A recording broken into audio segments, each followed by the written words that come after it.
देश भर में मोदी जी को तीसरी बार प्रधानमंत्री बनाने के लिए बहुत बड़ा उत्साह है। कांग्रेस ने अपने घोषणा पत्र में अपीसमेंट की उनकी पुरानी आदत को फिर से एक बार रिपीट किया है। कांग्रेस के घोषणा पत्र में पर्सनल लॉ को हम आगे बढ़ाएंगे, ये बात की है। पर्सनल लॉ को आप आगे बढ़ाएंगे तो क्या ये देश अब शरिया के आधार पर चलेगा? राहुल गांधी जी पर्सनल लॉ की बात करते हैं, वो देश को खंड खंड तोड़ने की बात है। आज दूसरे चरण का मतदान पूरे देश भर में चालू है और अब तक का जो रुझान है, लोग भारी संख्या में वोट दे रहे हैं। सबसे पहले तो मैं मतदाताओं को अपील करना चाहूँगा कि सुरक्षित देश के लिए, समृद्ध देश के लिए और गरीबों के कल्याण के लिए ऐसी पार्टी चुनिए जो अपने वादों पर खड़ी रहे। देश भर में पूर्व, पश्चिम, उत्तर, दक्षिण में सब दिशाओं में प्रचार कर कर फिर से एक बार आज भोपाल आया हूँ।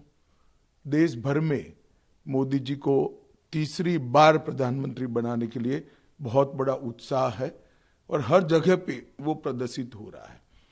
कांग्रेस के घोषणा पत्र आने के बाद भारतीय जनता पार्टी के प्रति लोगों का रुझान और बढ़ा है, क्योंकि कांग्रेस ने अपने घोषणा पत्र में अपीसमेंट की उनकी पुरानी आदत को फिर से एक बार रिपीट किया है। कांग्रेस के घोषणा पत्र में पर्सनल लॉ को हम आगे बढ़ाएंगे, ये बात की है। मैं राहुल गांधी जी को पूछना चाहता हूं, पर्सनल लॉ को आप आगे बढ़ाएंगे तो क्या ये देश अब शरिया के आधार पर चलेगा? किस प्रकार का पंथ निरपेक्ष संविधान आप इस देश में चाहते हैं? हमारा संविधान पंथ निरपेक्ष है।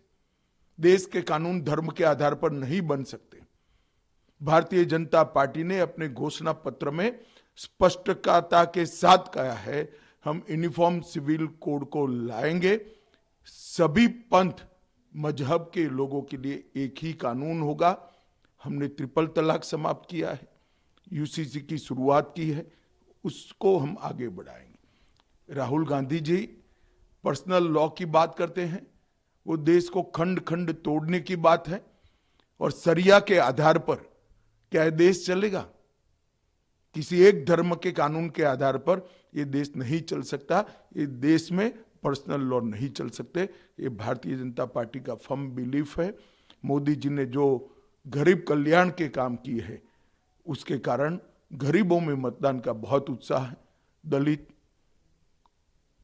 आदिवासी, पिछड़ा समाज और गांव के गरीब, सभी वर्ग के गरीब बहुत उत्साह के साथ मोदी जी के लिए वोटिंग कर रहे हैं और मुझे पूरा भरोसा है कि हम तीसरी बार देश के प्रधानमंत्री के रूप में 1 तारीख के बाद नरेंद्र मोदी को देखेंगे।